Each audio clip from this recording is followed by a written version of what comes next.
Hello and welcome back to another Kerbal Space Program video.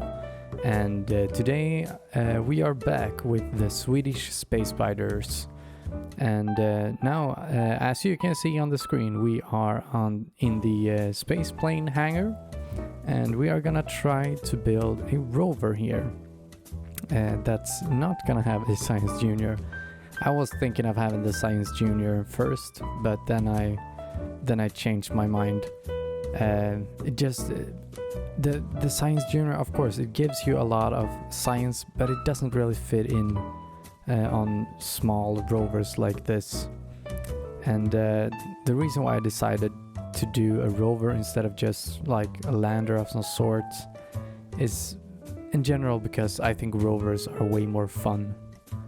That's like the main reason, but also I get inspired from a lot of the real rovers that are roving around on Mars in our real solar system. And I just thought, I always think that rovers are just a little bit more fun to do. And of course you can grab that scanning arm that I have on top there and bring that with you to get a whole bunch of science, because it's really insane the amount of science that you get from scanning different things, and especially on a planet like Duna, where you have, I think it's 3 or maybe even 4 different things that you can scan. I don't know the names of all of them.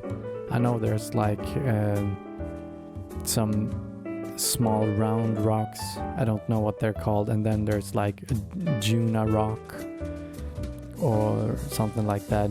So yeah, like I said, I don't know the names of all of them, but I think there's 4 different things that you can scan. I think I'm gonna scan at least 3 of them in this one, and the science you get from them is, yeah, it's bonkers how much you get. You get like a couple of hundred from each scan, so you can easily get almost like 1,000 from just scanning those, at least over 500, so closer to 1,000. But yes, I'm building up a sort of a tower, or what you would call that, over this little rover. So I'm gonna have something above it, so I definitely have my my parachutes in the right position to, yeah, put it down the right way. Sometimes when I put parachutes on the rover itself and just release that down into the atmosphere, it's great in a way, because then landing things on Duna, you don't necessarily, especially if it's a small rover like this, you don't necessarily need any engines or fuel or anything to land it, because the parachutes will do the job. If I would have put maybe like 2 big parachutes on this, it would have gone down to maybe like 7-8 meters per second when it's gliding down, and that's enough to not destroy the whole craft or break any wheels or anything on impact. But they tend to dive nose down or the back down, so it can flip over and stuff, and I don't have any reaction wheels or anything on that rover. And now you can actually see a thing that I am forgetting which messed this landing up a little bit in the end, which is that I didn't put a decoupler between that upper fairing with the rover and this lower fairing, where I am putting a little relay. Because I really wanted to bring some relay antennas, or a little relay probe that I could swing around Kerbin, not Kerbin, sorry, that I could have orbiting Duna in the meantime. So I definitely always had a connection to the KSC. Normally I would bring 2, but I thought that 1 is gonna be good enough for this one. Since the landing is not going to be that long, I just have to make sure that I have the relay satellite in the right position when I try to land, And it's not that hard to do. You just check out where it is and make sure it's somewhat above you and has a connection, and you can see the lines to the to Kerbin, how the lines are adding up, and you can find the right spot pretty easily. And yeah, I always no, not always, I also put some relay antennas, some smaller relay antennas on the fuel stage, the transfer stage itself, because I wanted to leave that in orbit as well. Of course, that wasn't possible in the end because I messed up and forgot to put a decoupler on that upper stage, sadly enough. We're gonna see that in action when we get there. But yeah, just building the launch stage here. Thought of having some solid rocket boosters first, but then I thought, why not build something a little bit sturdier? I think I did something else with this design in the end. I think I changed something, or maybe I didn't. Maybe this was it. Anyhow, using the skipper engines, I really like using the skipper engines. For some reason, they just they speak to me. I really like them. Not many people do, because they don't have that much thrust. But I think for smaller things like this, it's just phenomenal. And here it's lagging out a little bit. I think it's when I take screenshots, my recording doesn't like that, so it lags out a little bit. But anyhow, we got up into space in the end, and I promise this is not a way of me just trying to blame it on lag and actually cheating my stuff into orbit. These crafts do work. I probably should put them up on what's it called, Kerbal X, the site where you can put up your crafts for download. I've done that with some crafts, but not a whole lot of them. Don't know why. I guess I just forget to do that. I should do that more often. If anybody wants me to do that, just leave it down in the comments and I will start doing it. And yeah, time warping forward here a little bit so we can get that get in the sweet spot for our burn, so we can get to Duna as efficient as possible. And as you probably know by this point, if you've ever watched a Matt Lown video, you need to be, if you drag a line from Kerbin to the sun and from the sun to Duna, that angle should be about 45 degrees. I don't really know why I should keep telling people that, but it feels like you should say it in the video. You never know who's watching these videos. Maybe it's somebody that has never gone to Duna. Then of course this is the first time you hear about it.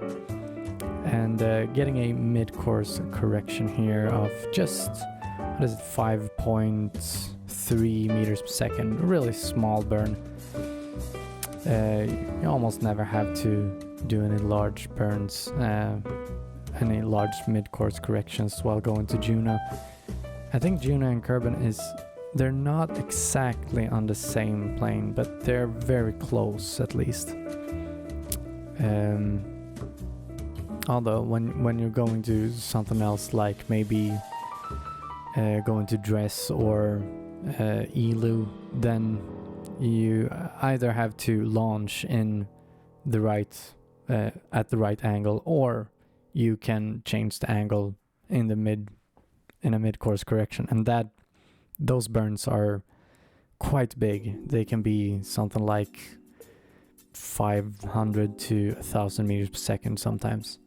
But also, when going to those planets, you often pack a whole lot more fuel with you. And I did pack a whole lot of fuel in this stage as well. We still have about 1,100 meters per second of delta V in that lower stage, which is always good to have a little bit extra. And I did put some retractable solar panels on that bottom stage, so I could retract them and do a little bit of aero braking. Not that it helped me a whole lot. I just feel like it's dumb not to do some aero braking. And I think we also did a little Eve flyby. Maybe we did, because I haven't watched through this footage right before recording this commentary, which might have been a dumb idea. Oh no, I didn't. I just skipped that for now. And yes, time to release the relay antenna and put it in some sort of orbit. And I think I slowed it down and now, yes. Because relays, you don't want relays to be in a big orbit around Duna. Because, yeah, of course, Ike. You have Ike there that can come and mess you up and throw your relays out into a sun orbit instead, or you can crash into Duna. That also happens. And yes, you can see me blathering around here and just thinking, how did I forget to put a decoupler up there? Now this thing is not gonna land as I thought it would.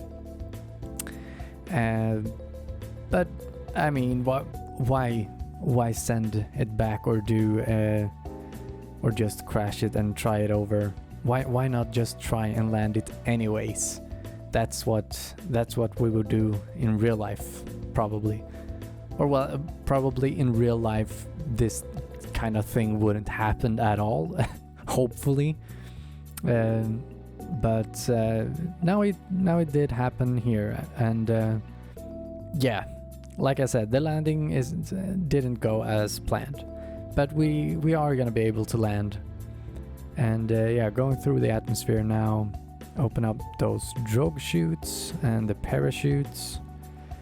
And I'm always so scared when I try to land on Duna, because the parachutes always open so late. It's like right in the last second. So it always feels like I'm just gonna blow up and crash into the ground. Decoupling here, and I decoupled, got onto to the wheels, and then for some reason my craft decided that no, I wanna stand on my face of the rover. If a rover has a face, it's probably the front. So yeah, I had to try and wiggle it out in different ways here, and there I almost got it a couple of times. And I did have the thought of using my other little rocket there, the transfer stage. I thought of using that to just push me a little bit, just give me a little nudge on the back with the top layer of that transfer stage to flip me over. But yeah, like you can see, I got it in the end, which was very fortunate, because I don't think it would have been it wouldn't have been a good idea, is what I'm trying to say, to try and push over one rover with a rocket. That could have ended very badly. But now we are going to scan some things. Here are the first ones, the little round blobs, which I'm gonna try and see what they're called now. But my screen is not that big, so I can't really see it that well. I think I'm scanning it right now. Oh no, I didn't scan it. It's scanning, let's see. Blueberries, I think they're called. Or blue blobs, I don't know. Maybe you can pause and see it for yourself instead. And yeah, we did scan those, and now I'm going off to try and scan something else. I think I did 3 scans, maybe I only did 2. But we did get a lot of science for this nonetheless. And here is a normal little rock. I think this is just called a Duna rock or something like that. Duna stone. I don't know. I'm too quick in my gameplay. The footage is playing back too quickly for me to be able to stop and read. And yeah. Did we go away and scan a third thing? It looks like we did. Yes. I am trying to go to something that's... It's also kind of looks like just a rock, but it's a bit of a bigger rock. Or maybe it's a Duna asteroid. Yeah, that's what it is. That one I know. Meteorites. It is not an asteroid, it's a meteorite. I always forget the difference between meteorites and asteroids, but I think it's mainly the size of them.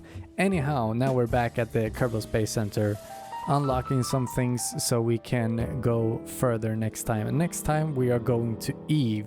Thank you so much for watching, and I'll see you in the next one. Oh, bye-bye.